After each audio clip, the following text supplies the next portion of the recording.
సరే, అశ్విన్ని నువ్వే పెళ్లి చేసుకో అని చెప్పావు కదా,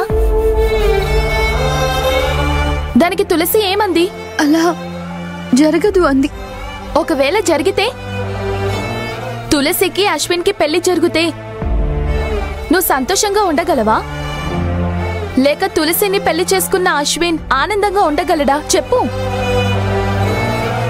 మనం అడిగే ఏ ప్రశ్నకి దీని దగ్గర సమాధానం ఉండదు. తులసి అశ్విన్ నన్ను పెళ్లి చేసుకోవాలి, అప్పుడు గాని దీని తిక్క కుదరదు.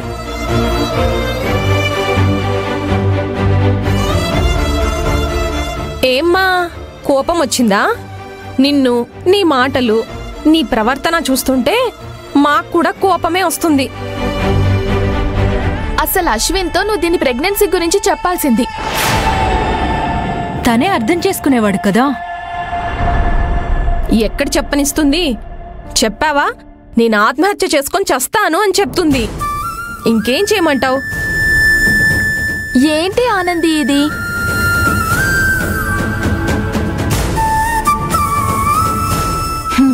మాట్లాడితే ఏడుపు మొదలు పెడుతుంది. ఇంకేం మాట్లాడతాం? పడుకుందాం పదండి.